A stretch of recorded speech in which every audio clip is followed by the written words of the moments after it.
Welcome, everyone. Thanks for taking the time to join our webinar. We'll be looking at both online versus offline retail and how you can leverage Similarweb data into your data suite to inform business decisions and strategy. We'll briefly give you a quick intro to the two of us and the companies we work for, and then we'll just jump straight into things. So I'll kick off with a little bit about myself. So I started my career in market research before moving into the media world, specifically free-to-air TV in the UK. And then following that, went and moved into the retail industry, specifically fashion retail, where I worked at ASOS just prior to joining Similarweb about a year ago. Quick intro to Similarweb for those who don't already know who we are. So we're an all-encompassing digital market intelligence platform.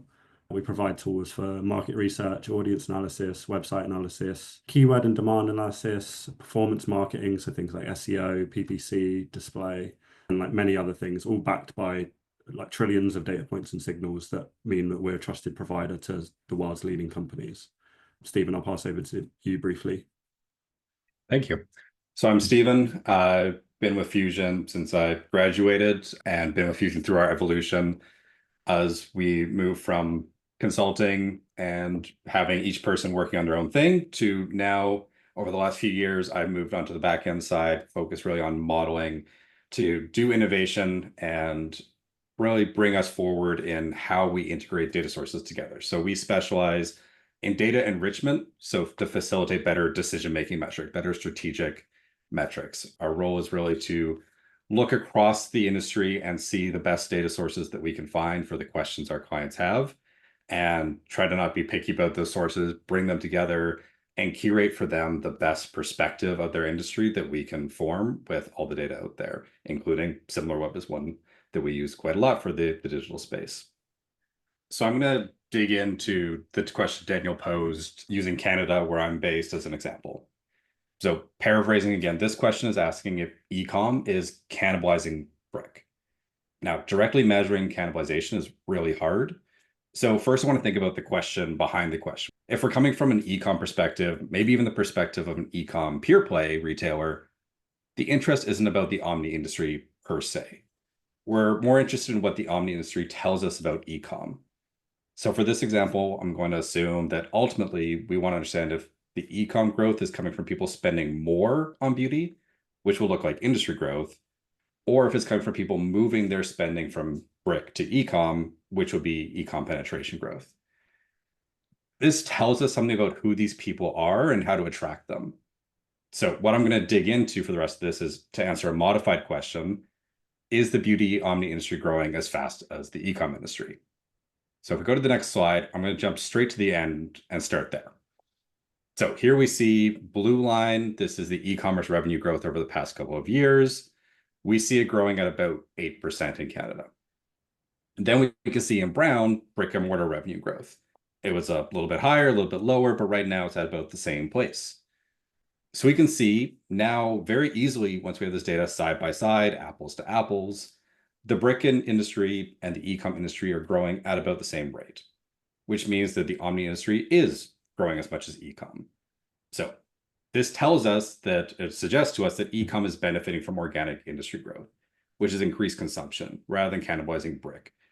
That information can now be taken to the next step down in the chain to understand how to attract these people, how to engage with these people. So if we go to the next slide, let's contrast this with what happened a few years ago during COVID. So here we can see this massive increase in e-com beauty industry, followed by a decline to flat as we rolled over the increase. And if we want to draw insights from this in isolation, just as an example, I can. So let's just try this. So the COVID lockdowns, everyone's stuck at home, increased social media consumption, makeup tutorial videos. We also saw a similar increase in spending on home hobbies, such as electronics and gardening. And just as we're doing right now, we started seeing our own faces 8 hours a day on video calls. So it makes sense that cosmetics blew up. Now let's try this mock again, but only looking at brick on the next slide. During COVID, we saw a substantial decrease in the beauty industry, followed by a recovery, recuperating some of that loss. And again, we can draw insights from this. So we can say COVID lockdowns halted in-office work, dining out, entertainment events. We saw large increases or large decreases in similar categories like formal apparel and entertainment services. Similar things around going out, socializing, looking pretty. It makes sense that cosmetics also took a hit. And let's do this again, looking at the Omni industry. And we'll see what actually happened in the beauty industry. From this perspective, we see that the industry was remarkably stable during COVID. It dropped a bit from its run rate for a year, but then recovered. And again, we can draw insights from this, even if they're pretty boring. People always want to look good, and COVID didn't substantially change the beauty industry. Now let's put all these pieces together and see them all at the same time. I hope this makes clear that if we're only looking at ecom, only at Brick, or even only at Omni, we would tell a very different story about the industry. We would draw the wrong conclusion and could make the wrong decision.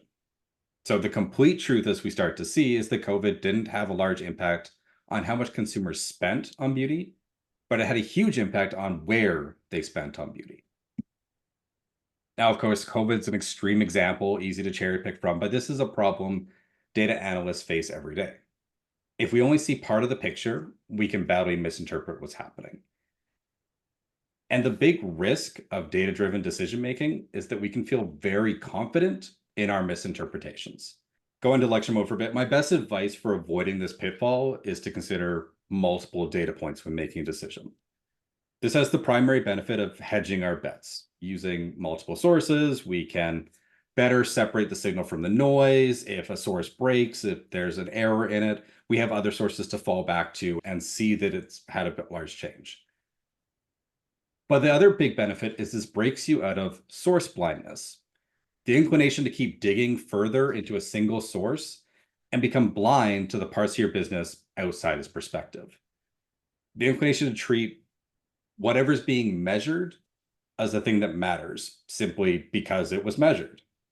It is an effort, often a big challenge, to move between sources. So I get it. There's a lot of temptation not to. Simple inertia makes it the status quo that we allow our data to lead our questions. As what we need to do is pause and find the question or find the data our questions demand. We need to let the questions, the one the business most needs to answer, guide what data we will consider. Better answer the right question with poor data, such as data that's only directionally useful, than to use great data and answer the wrong question.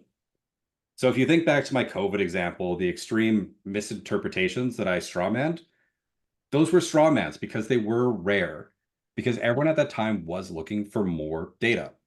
Everyone was thinking about how the world had changed because we're all living through it at the time. And when we asked the right question, we didn't need more than anecdotal evidence to know that brick was really hurting due to lockdowns and consumers were shifting to e-commerce. It's all well and good to have this tagline, but how do you actually do this? So that's what we're going to get into. The first step is to start thinking about and then building your data suite. So just as we use a bundle of advertising mediums to build a campaign, our media mix, and we employ a bundle of software to build our workflow, our tech stack, we also benefit from employing a bundle of data to build insights, our data suite. At the simplest level, this could just be a collection of individual sources, but its value rapidly grows once we align and connect sources, joining them together to complement each other. While this sounds like a huge undertaking, and sometimes, probably often it is, it doesn't have to be. As the data industry matures, we're seeing vendors like Similarweb, which Daniel pointed out is a full service thing that can serve as a complete data suite for our market. So for some businesses, Similarweb can be your full package if you're living in that world. This is analogous to a large number of businesses that rely on, say, Microsoft for their full tech stack, where you're using Office and Outlook, this full suite of software together because it covers all your needs for what you're doing. And where it works, it makes life much easier as the data comes in a single language, ready to be connected. It shows us what the world could look like as we build our data suite. And where it doesn't, well, that's where I'm going to step in and say that's what Fusion's for, and we'd love to help you build that. So one example of connecting data across Similarweb, we're going to start with a simpler example within a cohesive data suite, is deriving an industry's e-commerce revenue growth. This is not a metric that is natively available on Similarweb. So again, this is the revenue growth, the dollar growth in the e-commerce industry. But we do have the pieces on Similarweb to do this. So the first piece is Similarweb's conversion analysis module. This provides data on the number of converted visits, visits where someone not only visited that web page, but as part of that experience also visited the thank you page, the page after the checkout, which confirms that they actually made a purchase. Now, converted visits are pretty far from revenue because we don't know basket size. We don't know how much was spent in that conversion. Number of visits, number of dollars, they're quite different things. But, and this is the key part, growth in converted visits is pretty close to revenue growth because we can assume pretty easily that basket size will generally be quite stable. And if we look back in history from other sources, we can just see how true or not true that assumption is. However, while this is exciting data, we need to recognize its limitations. Only when we recognize the limitations can we see what other sources complement those limitations. And here is website coverage. In Canada, at least, this data set only covers desktop. Sorry, that's across everywhere. It only covers desktop, but in Canada, it only covers 7 beauty retailers. So not a large enough group of beauty retailers to feel confident that we're seeing the whole picture. So on the next side, how can we complement it? The category analysis module, again, this is within Similarweb, brings together data for the top 100 websites in beauty. But it's got a different limitation. It's more limited in its metric. The closest we can get here is something around visit, maybe growth in total visits, total unique visitors, total visit minutes, but they're all around the visit. Now, this is related to revenue growth, but it's pretty far removed it. Next slide. I'm going to skip over a bunch of complexities, but we can see we now have 2 data sources that have complementing limitations and complementing strengths. And we can put these 2 data points together and create a new metric, industry revenue growth. It's not going to be perfect. It wasn't directly measured, but it gets us closer to it. And it's asking or answering the question that we want to be asking. So we can take the growth in total conversion rate from our 7 retailers, which here I see is -5% year over year, and the growth in total visits from the top 100 retailers, which I see is +17% year over year. Using some back of the envelope math, we simply add these growths together and we calculate the industry revenue growth at +12%. So we just built a new metric, custom designed for our question. So let's take a moment to think about that. What did we actually just do there? We started with our question, how much is e-commerce industry growing? We let that question tell us what metric we needed, e-commerce revenue growth. Then we broke down that question into component pieces, visit growth and conversion growth. Finally, we identified different data sources for each piece, brought them together to build our metric. Slight tangent, those last 2 steps, that's where experience and creativity really come in, as there are many ways to break down a metric. We didn't have to break down the metric this way. In this case, I used the purchase funnel. The step prior to revenue in a consumer's purchase funnel is visit. They had to get to the website before they could purchase from that website. And the link between them is conversion. What % of those who visited the website converted on that website? And from my experience, I knew I had access to better data for those 2 metrics than I did for revenue growth directly. Getting back to Omni industry, we can apply the same strategy. So stating this again, we can build our own metric rather than waiting on some hypothetical perfect single source. It simply won't exist for probably most metrics. And that's the case here. Going to the extreme, in Canada, we have a very strong government source for retail sales by product category. It's a legally mandated census of retail sales. I mean, if I could wish for a methodology, that's the one I would ask. But this is the real world, and so even it is limited. It's limited by its delayed release. It's limited by shallow category depth. And it's even limited by some data suppression to ensure privacy of the retailers it's sampling from. Put another way, it's out of date, poorly aligned to our category map, and sometimes simply doesn't release a number. So even this great source has problems. And we can compare to some other sources. For example, Nielsen, a dominant source in the brick industry. It's got prompt release, deep category depth, but its POS data only covers a subset of beauty retailers, excludes a large chunk of the industry.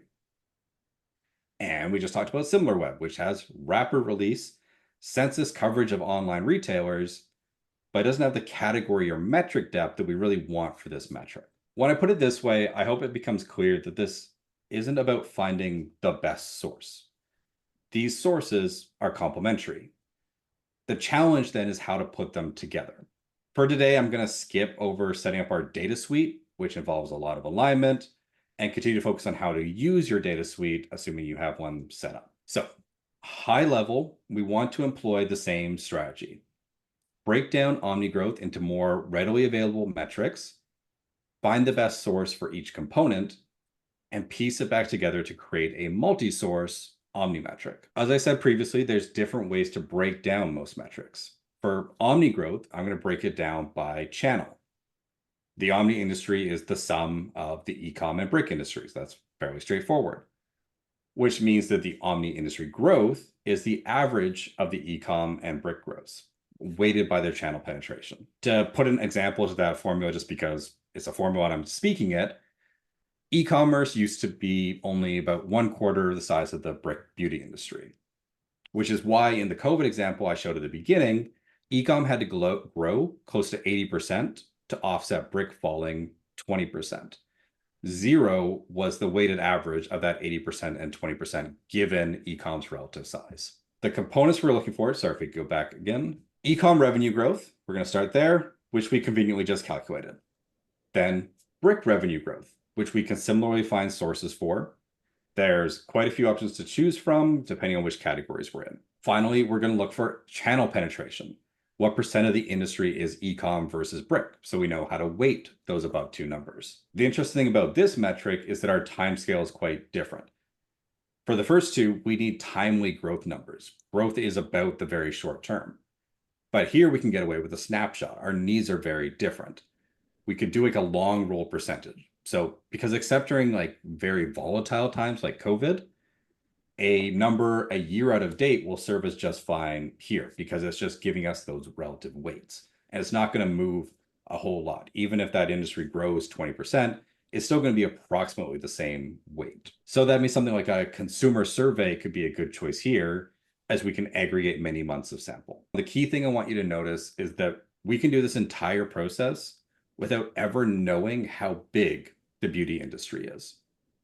Whether it's 1 or 10 or whatever billion dollars, it doesn't change our math.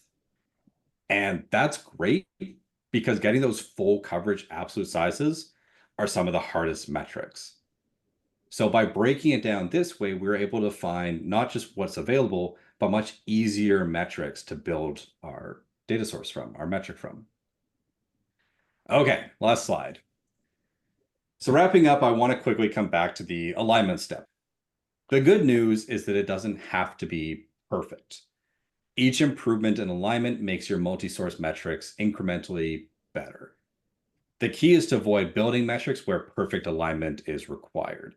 So if we wanted to figure out the ecom penetration by taking the ecom industry size as an absolute dollar for one source, divided by the sum of the ecom and brick industry sizes from different sources, that would be a problem. That misalignment is going to create a big problem. If our categories are off and our e-commerce category has twice the number of products in it as our brick category, that's going to, on a simple world, double the penetration rate that we calculate. So that's a problem. We want to avoid metrics like that. Now, even putting that aside, the bad news is that it is a lot of work to get and to keep sources properly aligned. It takes up a lot of my team's time each month, and we have systems in place to make it faster, which sales pitch is the reason why I recommend outsourcing this backend work to Fusion. But let's assume you're attending this webinar because you want to try it yourself. So some of the key things to look for are metric differences. Is one source measuring share of visits while another is measuring share of dollars? We need to be aware of this metric difference and then see if there's pieces that we need to pull together. Methodology differences. Is one source measuring revenue from retailers while another is measuring spend from consumers? That could be giving you the same metric at the end of the day. Again, we need to be aware of it so we can see how that might have an influence. Mapping differences. This is a big one. Are groups that sound the same actually the same? Is beauty the same as cosmetics? What does one include that the other doesn't? Often when we see conflicting insights across data sources, mapping differences are a big part of the problem, a big part of the reason why they're seeing different things. And coverage differences. Every source is missing something. That's just the way the world works. So what is it missing? Is it missing small retailers, cash or small transactions, e-commerce transactions? We don't need our source to cover everything, but we do need to know where coverage overlaps and where it doesn't. So as you're going through it, these are the things you want to be looking out for.